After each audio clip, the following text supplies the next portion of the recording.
Friends, welcome to the Bansal classes. और हमने जो अपना कल का जो टॉपिक था इलेक्ट्रिसिटी के बारे में, तो दोस्तों हमने पिछले जो लेक्चर था उसमें इलेक्ट्रिसिटी के बारे में आपको बताया था। तो अब जो नेक्स्ट जो मेरा लेक्चर नंबर 2 है इसी इलेक्ट्रिसिटी का, यहाँ से मैं स्टार्ट कर रहा हूँ, जो कि उसके बाद से कंटिन्यू है। तो दोस्तों सबसे पहले तो एक बात आपसे बोलनी है, यार आपने अगर सब्सक्राइब नहीं किया तो पहले तो आप चैनल को सब्सक्राइब कर लें, क्योंकि आपको अब इस पर सारा कंटेंट मिलने वाला है। तो यार अगर दोस्तों आप इस चैनल पर कंटिन्यू हो देख रहे हो तो यार एक रेड बटन आता है उसे दबा दीजिए, क्या दिक्कत आ रही है, जिससे हमको भी अच्छा लगता है, हमें अंदर से मोटिवेशन फील्स होता है कि यार चलो बच्चे देख रहे हैं। और कभी यार आप कमेंट नहीं करते, ऐसा तो हो ही नहीं सकता कि मैं सारा पढ़ा रहा हूँ आपको समझ नहीं आ रहा है। यार प्लीज़ कमेंट तो कर दिया करो कि समझ नहीं आ रहा है, तो वेल एंड गुड है कि हाँ सर हमें समझ नहीं आ रहा है। अगर नहीं समझ नहीं आ रहा तो कमेंट कर दो कि यार हमें समझ नहीं आ रहा है। अब देखो नेक्स्ट, अगर मैं बात करूं अपनी आज नेक्स्ट वीडियो की, तो देखो सबसे पहले अगर मैं बात करता हूं, मैंने कहा था पॉजिटिव चार्ज। मैंने आपसे कहा था कि भाई मान के चलो मेरे पास एक एटम है, एक एटम मेरे पास ये है, यहां से इलेक्ट्रॉन जा रहा है इस एटम पर। कहां से जा रहा है? इस ए वाले से जा रहा है। किस पे जा रहा है? बी वाले पे जा रहा है। जिससे इलेक्ट्रॉन जा रहा है वो कैसा होगा? पॉजिटिव चार्ज होगा। जिसके पास इलेक्ट्रॉन जा रहा है वो कैसा होगा? नेगेटिव चार्ज होगा। मैंने आपसे कहा था कि इलेक्ट्रॉन का निकलना क्या देगा? पॉजिटिव चार्ज देगा। इलेक्ट्रॉन का गेन करना क्या देगा? नेगेटिव चार्ज देगा। अब देखिए, अगर मैं बात करूं ग्लास रॉड की, एक मैं बात कर रहा हूं ग्लास रॉड की, और एक बात कर रहा हूं मैं सिल्क क्लॉथ की। तो अगर इस सिल्क क्लॉथ को, जो ये सिल्क का कपड़ा है और ये जो ग्लास की रॉड है, आप इस सिल्क क्लॉथ को ग्लास की रॉड से आप रब करोगे तो जो ग्लास की रॉड होगी उस पर चार्ज आएगा वो कैसा आएगा? पॉजिटिव चार्ज जनरेट हो जाएगा। तो यार जाहिर सी बात है कि जब आप रब करोगे ऐसा क्यों हो रहा है, अगर आपको इसका मतलब जानना है तो मैंने कहा था इलेक्ट्रॉन को एक्साइट करने वाला फिनोमेना। अब देखो, अगर आप रब कर रहे हो, क्या मैं अपने हाथों को अगर मैं रब करूं क्या हीटिंग इफेक्ट जनरेट होता है हाथों में? तो सिंपल सी बात है यार, आप रब कर रहे हो तो यहां पर भी क्या आएगा? हीटिंग इफेक्ट आएगा। और हीट एनर्जी, तो जाहिर सी बात है यार उस एनर्जी को क्या करेगा? इलेक्ट्रॉन लेगा और इलेक्ट्रॉन क्या करना है? एक्साइट करना चाहेगा। तो इलेक्ट्रॉन एक्साइट करते करते एक समय आएगा कि बाहर निकल जाएगा। तो यहां से क्या होगा? इलेक्ट्रॉन्स बाहर निकल गए और वो इलेक्ट्रॉन कहां चले गए? सिल्क के क्लॉथ के पास चले गए। तो जो सिल्क के क्लॉथ के पास इलेक्ट्रॉन चले गए, सिल्क का क्लॉथ कैसा हो गया? नेगेटिवली चार्ज हो गया। और ये रॉड कैसी होगी? पॉजिटिवली चार्ज हो गई। कोई डाउट? तो अगर मैं बात करूं जो चार्ज को रिप्रेजेंट, जो हम इलेक्ट्रिक चार्ज होता है उसको रिप्रेजेंट करने के लिए उस सिंबल का यूज करते हैं, वो करते हैं हम स्मॉल क्यू। दोस्तों आप एक चीज और समझिए, मैंने बहुत सारी बुक्स में देखा है आपको इससे यूज करते हैं कैपिटल क्यू। देखो यार अभी आपके लेवल तक 10th क्लास तक सिंबल्स के ज्यादा प्रायोरिटी नहीं है। अगर आप क्लास 11 तो क्लास 12th में आओगे, अगर आप थर्मोडायनेमिक्स पढ़ोगे तो ये कहीं ना कहीं हीट का सिंबल है। तो दोस्तों आप अगर अभी से कमांड बना के रख लोगे तो ज्यादा बेटर है, वरना फिर आपको दिक्कत आएगी यार मैं तो ये चार्ज के लिए पढ़ा है, अब यहाँ पर आप कुछ और बना रहे हो। तो चार्ज की जो सिंबल है जो क्लास 12 तक इस्तेमाल किया था वो आता है हमारा क्या? स्मॉल की। कोई डाउट?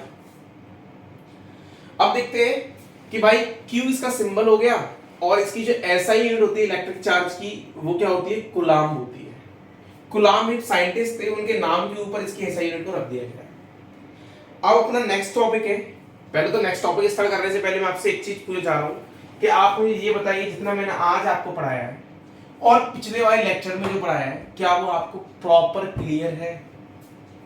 अगर क्लियर है तो यार मुझे कमेंट में रिप्लाई करें, अगर नहीं है आप फिर भी मुझे कमेंट में रिप्लाई करें। और देखिए अब मैं अपनी नेक्स्ट टॉपिक पे आता हूं। तो नेक्स्ट टॉपिक है इसका क्वांटाइजेशन ऑफ चार्ज। तो क्वांटाइजेशन ऑफ चार्ज क्या है दोस्तों, इधर हम बात कर ले रहे हैं क्वांटाइजेशन के बारे में। तो देखो एक चीज बताओ मुझे, एक एटम और एक इलेक्ट्रॉन, एक एटम और एक नेक्स्ट एटम, ये बताओ मैक्सिमम किसी भी एटम पे चार्ज कितना आ सकता है? मैक्सिमम चार्ज किसी एटम पे कितना आ सकता है? हमें पता है जॉन डाल्टन के अकॉर्डिंग, अगर मैं जॉन डाल्टन सर के अकॉर्डिंग की बात करूं, उन्होंने हमसे ये कहा था कि एटम को हम फर्दर डिवाइड नहीं कर सकते। हालांकि हमने किया, किसके अंदर? इलेक्ट्रॉन, प्रोटॉन और न्यूट्रॉन के अंदर किया। तो अब इनको हम फर्दर डिवाइड नहीं कर सकते, हम ऐसा नहीं कर सकते भाई किसी एटम में से इलेक्ट्रॉन जा रहा है, वो कहीं पता चला है हमें आधा इलेक्ट्रॉन यहां से निकलकर यहां पर गया, ऐसा पॉसिबल नहीं है। मिनिमम एक इलेक्ट्रॉन तो जाएगा ही जाएगा, मिनिमम एक इलेक्ट्रॉन तो अगर एक एटम से ट्रांसफर होता है जाहिर सी बात है एक इलेक्ट्रॉन जाएगा, और एक इलेक्ट्रॉन अगर जाएगा तो इस वाले एटम पे जो चार्ज आएगा, क्योंकि इसमें एक इलेक्ट्रॉन की क्वांटिटी ज्यादा हो गई है, तो यहां पर जो चार्ज आएगा वो एक इलेक्ट्रॉन का चार्ज आएगा, जो कितना होता है माइनस का 19 कूलम। और यहां पर अब इलेक्ट्रॉन की टेंडेंसी कम हो गई है, तादाद कम हो गई है, तो यहां पर जो चार्ज आएगा वो किसका आएगा, एक प्रोटॉन का चार्ज आएगा, वो भी कितना होता है plus 1.6 into 10 to the power minus का 19 कूलम। तो यार एक चीज समझने आ गई, मिनिमम एक इलेक्ट्रॉन ट्रांसफर होगा फॉर देयर चार्ज, और जाहिर सी बात है यार अगर एक इलेक्ट्रॉन ट्रांसफर होगा तो चार्ज भी कितना आना है, अगर एक इलेक्ट्रॉन ट्रांसफर होगा तो चार्ज भी कितना आना है, चार्ज भी कितना आना है, एक इलेक्ट्रॉन का आना है। तो सिंपल सी बात है, क्वांटाइजेशन ऑफ चार्ज क्या होता है, कभी भी इलेक्ट्रॉन आधा पौन इस तरीके से कभी ट्रांसफर नहीं होगा, कभी इलेक्ट्रॉन फ्रैक्शन में ट्रांसफर नहीं होगा, पॉइंट में ट्रांसफर नहीं होगा, इलेक्ट्रॉन जाएगा तो पूरा जाएगा किसी भी एक एटम से दूसरे एटम की तरफ। तो अगर हम देखें तो इधर ए से बी में गया था तो एक इलेक्ट्रॉन गया था, तो मिनिमम चार्ज कम से कम हमारा एक इलेक्ट्रॉन का तो आएगा, और जो एक इलेक्ट्रॉन का मिनिमम चार्ज होगा वो कितना होगा माइनस का 1.6 into 10 to the power minus 19 coulomb. तो अगर हमें बोलना है यार चार्ज अगर मुझे निकालना है कितना चार्ज गया, तो मैं क्या एक फॉर्मूला बना सकता हूं, कैसे हो देखो, मान के चल मैं बोल रहा हूं एक चार्ज गया, तो मैंने पहली बात तो डिपेंड कर दिया Q से, मुझे Q का फॉर्मूला निकालना है, मैं उससे बोल रहा हूं n क्वांटिटी के इलेक्ट्रॉन गए, क्या गए भाई n क्वांटिटी के इलेक्ट्रॉन गए, तू बोलेगा एक इलेक्ट्रॉन का चार्ज, तो ये रहा, तो क्या मेरा फॉर्मूला बन गया, तो मेरा फॉर्मूला बन गया plus minus Q equals to n, plus minus Q equals to n। अब तू देख कि भाई plus minus Q equals to n की बात कर रहा हूं, यहां पर n क्या है, यहां पर n क्या है, तो लिखना है आपको, लिख लो भाई n क्या है, नंबर ऑफ इलेक्ट्रॉन्स, और E मतलब क्या है, इलेक्ट्रॉन का चार्ज, और वो चार्ज कितना होता है, इलेक्ट्रॉन का चार्ज होता है हमारा ये रहा। कोई डाउट, तो आपको इतना कंसेप्ट समझ में आया। और यहां पर जो Q है वो क्या है हमारे पास, एक चार्ज की वैल्यू, तो यहां पर हमारे पास जो Q है वो क्या हमारे पास चार्ज की वैल्यू है।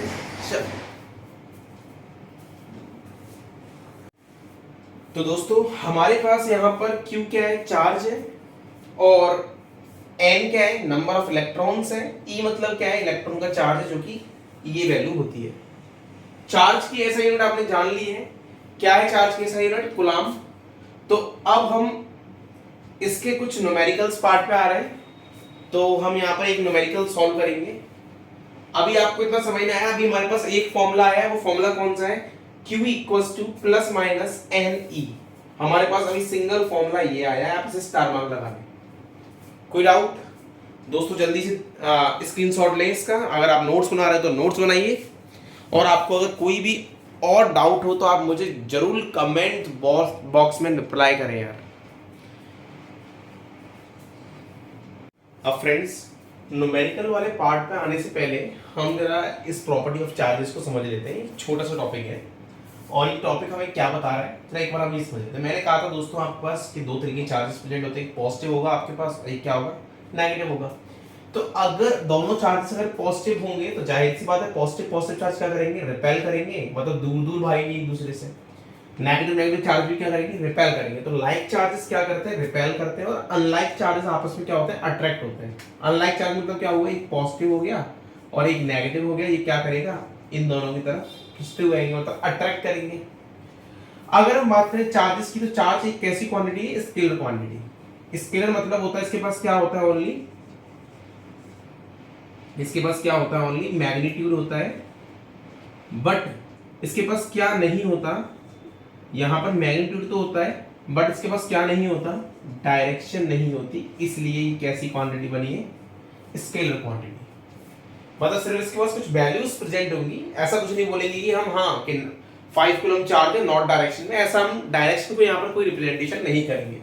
तो सिर्फ हमारे पास यहाँ पर क्या होगा, मैग्नीट्यूड होगा, मतलब एक क्वांटिटी होगी, छोटी सी, छोटी भी होती है बड़ी भी क्वांटिटीज होती है। चार्ज तो हैवी से हैवी भी चार्ज होता है।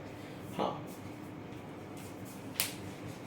तो आपको तो समझ में आया, आप जल्दी से इसका स्क्रीनशॉट लें। इसके बाद हम आगे अपना कंटिन्यू करते हैं टॉपिक। हेलो दोस्तों, अब हमारे पास क्वेश्चन ये है, क्वेश्चन है हमारे पास find the number of electrons, find the number of electrons in 1 coulomb charge. 1 coulomb charge में नंबर ऑफ इलेक्ट्रॉन्स कितने हैं, आपको ये फाइंड करने हैं। अगर आप इसको ट्राई करना चाहते हो तो आप ट्राई कर लीजिए, वीडियो को पॉज करें और बिल्कुल इस क्वेश्चन को ट्राई करें, वरना मैं आपको इसका सॉल्यूशन बता रहा हूँ।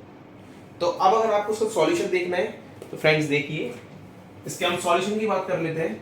तो अगर हम इसके सॉल्यूशन की बात करें तो देखो हमारे पास चार्ज की वैल्यू क्या है। पहले सबसे पहले फिजिक्स के क्वेश्चन सॉल्व करने से पहले जो भी गिवन क्वांटिटी है आप उन्हें लिख लीजिए। तो यहाँ पर मैं बात करूँ 1 कूलम, कूलम किसके सही यूनिट होती है, चार्ज की, मतलब मेरे पास चार्ज की वैल्यू कितनी दे दी है, 1 कूलम दे दी है। ठीक है, कोई डाउट। उसके बाद मुझे क्या निकालना है, नंबर ऑफ इलेक्ट्रॉन निकालना है। तो मैंने अभी तक एक ही फॉर्मूला पढ़ा है, Q इक्वल्स टू N। इसको लगाओ, Q की वैल्यू 1 इक्वल्स टू N मुझे फाइंड करना है, बट मुझे इलेक्ट्रॉन का चार्ज कितना है 1.6 10 टू द पावर माइनस का 90, यही है चार्ज। अब हम क्या करेंगे, इस वैल्यू को लेके आएंगे इसके नीचे, तो N equals to 1 upon 1.6 into 10 की पावर माइनस का 90। अब ये वाली डिजिट क्या होगी, ऊपर जाएगी तो पॉजिटिव हो जाएगी, तो हम इसे लिख सकते हैं N इक्वल्स टू ये ऊपर जाएगी तो क्या होगा, पॉजिटिव आएगी, 1 मल्टीप्लाई बाई 10 की पावर माइनस का प्लस का 90 अपॉन 1.6। कोई डाउट, कोई डाउट।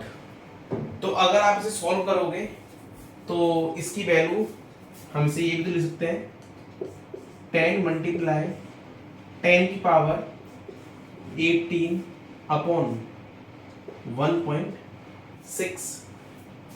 तो इसका आंसर जो आएगा वो लमसम आएगी, इसकी वैल्यू 6.25 मल्टीप्लाई 10 की पावर 18, जो क्या आएगी, ये नंबर ऑफ इलेक्ट्रॉन्स। ये हमारे पास क्या हो गए, नंबर ऑफ इलेक्ट्रॉन्स।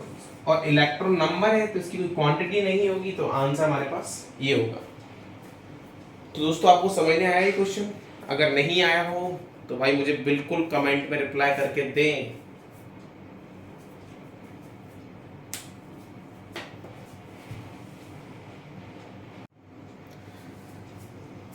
अब दोस्तों अब हम अपना एक और टॉपिक की बात कर लेते हैं, और अब जो हमारा टॉपिक है वो है हमारा इलेक्ट्रिक करंट। तो पहली बात तो इलेक्ट्रिक करंट का सिंबल क्या होता है, स्मॉल आई से रिप्रेजेंट करते हैं और कैपिटल आई से भी रिप्रेजेंट करते हैं।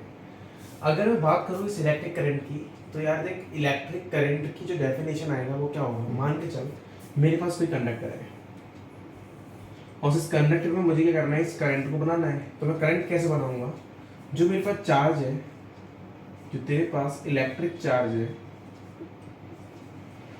तो तेरे पास जो इलेक्ट्रिक चार्ज है, अब वो इलेक्ट्रिक चार्ज क्या करने लगे, एक तरफ टाइम के अकॉर्डिंग क्या करने लगे, मोशन करने लगे। अब इलेक्ट्रिक चार्ज क्या करे, टाइम के अकॉर्डिंग क्या करना कर दे, मोशन करना स्टार्ट कर दे। तो मैं इसी को बोल दे क्या, rate of flow of electric charge is known as current. Rate मतलब क्या होता है, टाइम। तो जाहिर सी बात है यार, फ्लो ऑफ चार्ज को बता दिया Q से, तो जाहिर सी बात है इलेक्ट्रिक करंट का जो फॉर्मूला आएगा वो क्या आएगा, चार्ज अपॉन टाइम। और चार्ज का भी मुझे जाना है Q equals to N upon T। तो जाहिर सी बात है अगर मैं इसकी ऐसा यूनिट की बात कर लूँ तो चार्ज की जो ऐसा यूनिट होगी वो क्या होगी, कूलम अपॉन सेकंड, क्योंकि चार्ज की क्या होगी कूलम और टाइम की क्या होगी सेकंड। और इसी का जो ऐसा यूनिट बनेगी वो बनेगी CS-1, और इसी को हम बोलेंगे क्या, एम्पियर। और एम्पियर का जो सिंबल होता है लिखने का वो होता है कैपिटल A। अगर मैं यहाँ पर N की बात कर लूँ तो N मतलब वहां पर ही मैंने बात करी थी नंबर ऑफ इलेक्ट्रॉन्स की। यहाँ पर अगर मैं E की बात करूँ तो E मतलब हो गया चार्ज ऑफ इलेक्ट्रॉन, जिसकी वैल्यू कितनी होगी। और यहाँ पर जो T है वो हमारे पास क्या है, टाइम, जो कि हम किस में लेंगे, सेकंड्स के अंदर। अगर मैं इस एम्पियर वर्ड की बात करूँ तो एम्पियर वर्ड जो है वो एक फ्रेंच के साइंटिस्ट थे जिनका नाम था एंड्री मैरी एम्पेयर। ये डेट आपके लिए इम्पोर्टेंट है।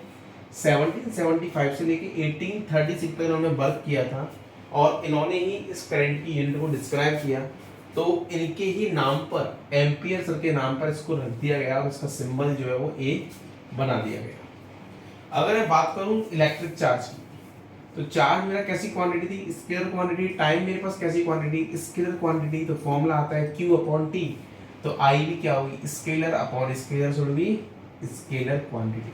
कोई डाउट? तो ये हमारा हमने पढ़ा इलेक्ट्रिक करंट के बारे में। अभी दोस्तों इस इलेक्ट्रिक करंट के बारे में एक छोटा सा टॉपिक और रह रहा है, उसको और हम क्लियर कर लेते हैं। उसके बाद हम आज अपना इस इलेक्ट्रिक करंट को ख़त्म कर देंगे और इस पर आज हम कोई एक न्यूमेरिकल और देखेंगे।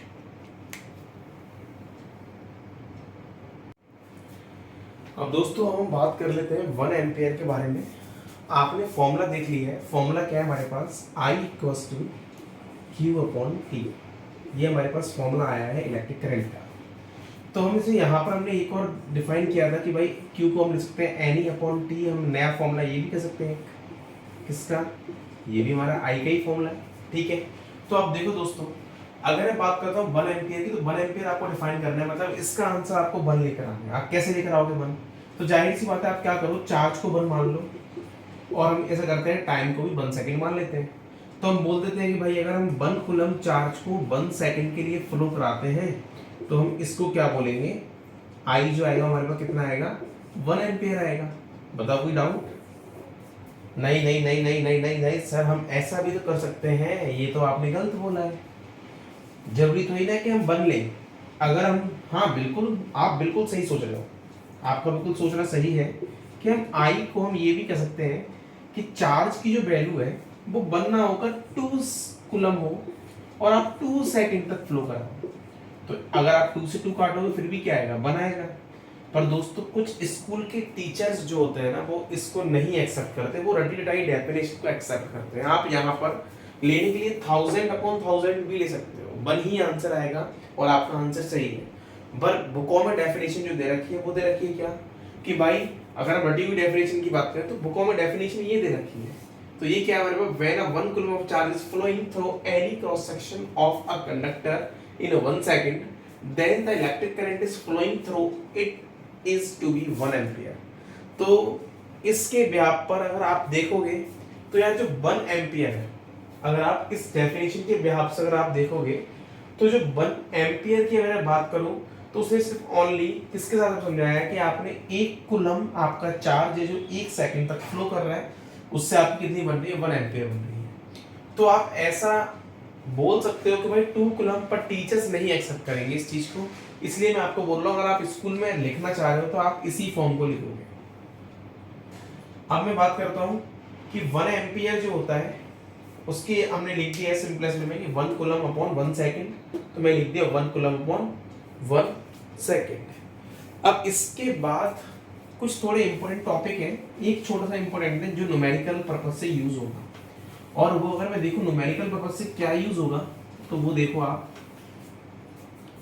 कभी कभार हमारे जो क्वेश्चंस होते हैं उन क्वेश्चंस में हमें जो आई की वैल्यू दे रखी होती है वो हमें कुछ इस तरीके दे रखी होती है, 1 मिली एम्पियर।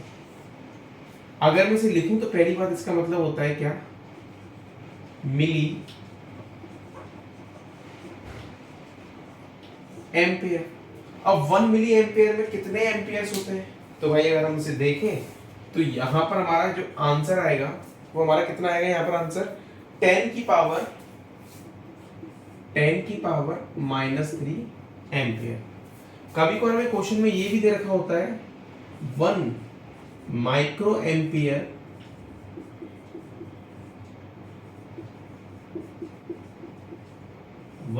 एम्पियर जो कितना होगा, 10 की पावर -6 एम्पियर। कभी कभार हमें दे रखा होता है 1 किलो एम्पियर, मतलब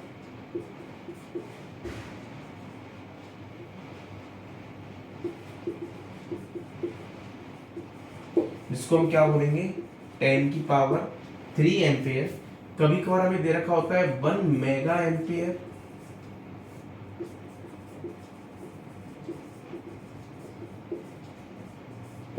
जिसको हम क्या बोलेंगे 10 की पावर 6 एम्पीयर। कोई डाउट? तो दोस्तों कुछ ये यूनिट्स हैं जो न्यूमेरिकल पर्पज से यूज करी जाएंगी, तो आप इन्हें आप कहीं भी नोट कर लीजिए। 1 मिली एम्पियर 10 की पावर -3 एम्पियर, 1 माइक्रो एम्पियर 10 की पावर -6 एम्पियर, 1 किलो एम्पियर 10 की पावर 3 एम्पियर और 1 मेगा एम्पियर 10 की पावर 6 एम्पियर। तो कुछ न्यूमेरिकल पर्पज से वैल्यू यूज होंगी, तो आप इसको लिख लीजिए, आप जल्दी से इसका स्क्रीनशॉट ले लें।